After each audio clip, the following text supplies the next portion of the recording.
দর্শক, গুরুত্বপূর্ণ একটি খবর। শেখ হাসিনা সহ তার পরিবারের 7 সদস্যের বিরুদ্ধে দেশে বিদেশে সম্পদের অনুসন্ধান শুরু হয়েছে। যুগান্তর পত্রিকার এই রিপোর্টটি প্রকাশ হয়েছে।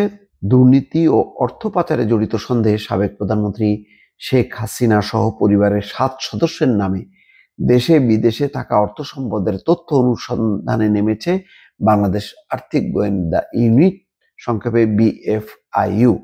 এর মধ্যে আছেন সাবেক প্রধানমন্ত্রী শেখ হাসিনা এবং বোন শেখ রেহানা, শেখ হাসিনার ছেলে সজীব ওয়াজেদ জয়, মেয়ে সাইমা ওয়াজেদ পুতুল, শেখ রেহানার ছেলে রাদওয়ান মুজিব সিদ্দিক, মেয়ে টিউলিপ রিজওয়ান সিদ্দিক এবং আজমিনা সিদ্দিক। এদের নামে দেশের ব্যাংক এবং ফাইন্যান্স কোম্পানিগুলোতে থাকা অর্থ সম্পদের তথ্য চেয়ে চিঠি দেওয়া হয়েছে। পাশাপাশি সম্প্রতি মানি লন্ডারিং আন্তর্জাতিক সংস্থা এগমন্ড গ্রুপের কাছেও চিঠি দেওয়া হয়েছে। চিঠিতে ওইসব ব্যক্তি ও তাদের স্বার্থ সংশ্লিষ্ট ব্যক্তি ও প্রতিষ্ঠানের বিষয়ে বিভিন্ন দেশের ব্যাংক ও আর্থিক প্রতিষ্ঠান সহ অন্যান্য খাতে থাকা সম্পদের তথ্য চাওয়া হয়েছে। সূত্র বলছে, BFIU ওইসব ব্যক্তির নামে বিভিন্ন দেশে অর্থ সম্পদের তথ্য চেয়েছে মানি লন্ডারিং নিয়ে কাজ করা আন্তর্জাতিক সংস্থা এগমন্ড গ্রুপের সদস্য। বাংলাদেশ এগমন্ড গ্রুপের সদস্য বিশ্বের 177টি দেশের মানি লন্ডারিং বিষয়ে কাজ করা আর্থিক গোয়েন্দা ইউনিটগুলো এই গ্রুপের সদস্য। বাংলাদেশ থেকে যেসব দেশে সবচেয়ে বেশি টাকা পাচার হচ্ছে সেই সব দেশও ওই গ্রুপের সদস্য। এদের মধ্যে আছে সংযুক্ত আরব আমিরাত, কাতার, ম্যাকাও, যুক্তরাজ্য, যুক্তরাষ্ট্র, Canada, Sweden, Switzerland, Thailand, Malaysia সহ আরো অনেক দেশ।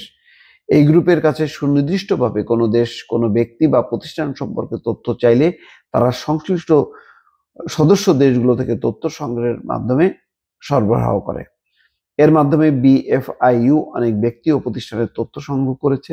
এর আওতায় শেখ হাসিনা সহ তার পরিবারের আলোচ্য 7 সদস্যের বিষয়ে তথ্য চাওয়া হয়েছে। এছাড়া BFIU 81টি দেশের সঙ্গে দ্বিপক্ষীয় সমঝোতা স্বাক্ষর করেছে। এর আওতায় দেশভিত্তিক তথ্য সংগ্রহের সুযোগ রয়েছে।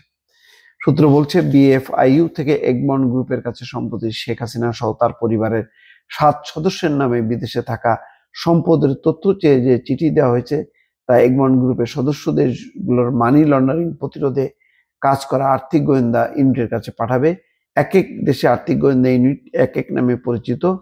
যেমন ভারতে ফিনান্সিয়াল ইন্টেলিজেন্স ইউনিট ইন্ডিয়া, ম্যাকাওয়ে ফাইন্যান্সিয়াল ইন্টেলিজেন্স অফিস, কুয়েতে কুয়েত ফাইন্যান্সিয়াল ইন্টেলিজেন্স ইউনিট, এসব নাম।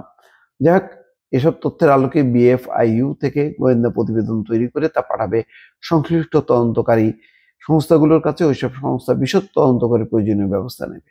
বলা হচ্ছে, CRI আওয়ামী লীগের গবেষণা প্রতিষ্ঠান CRI এবং CRI সহযোগী প্রতিষ্ঠান ইয়াং বাংলার ব্যাংক হিসাবে তথ্য চাওয়া হয়েছে। এতেও মোটা অঙ্কের সন্দেহজনক লেনদেনের তথ্য মিলেছে।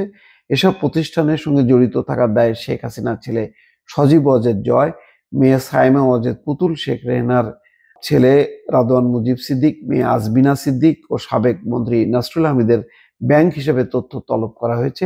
এসব একই সঙ্গে ওইসব হিসাব স্থগিত রাখা হয়েছে। বঙ্গবন্ধু শেখ মুজিবুর রহমান মেমোরিয়াল ট্রাস্টেরও ট্রাস্টি হিসেবে শেখ হাসিনা ও তার বোন শেখ রেহানার ব্যাংক হিসেবে তথ্য চাওয়া হয়েছে। এছাড়া ওই ট্রাস্টের সঙ্গে জড়িত কিংবা ট্রাস্টের হিসাব থেকে যেসব হিসাবে অর্থ স্থানান্তর বা জমা হয়েছে তাদের তথ্য দিতে বলা হয়েছে। যাই বোঝা যাচ্ছে যে একটা বেশ বড় আকারে, এবং তাদের সঙ্গে এই সমস্ত প্রতিষ্ঠানের যত প্রভাবশালী মন্ত্রী MP অনেকে আছে, সবাই সবার তথ্যই এই হিসাবের মধ্যে চলে আসবে। তারপরে হয়তো প্রতি ব্যক্তি ধরে ধরে মামলা দায়ের হবে এবং অর্থগুলো বাংলাদেশে যদি বিদেশে থাকে ফেরত পাঠানোর চেষ্টা করা হবে। মোট কথা, খুব জোরে সোরে অনুসন্ধানে নেমেছে বাংলাদেশের তদন্তকারী সংস্থা। দর্শক, ভালো থাকবেন। আল্লাহ হাফেজ।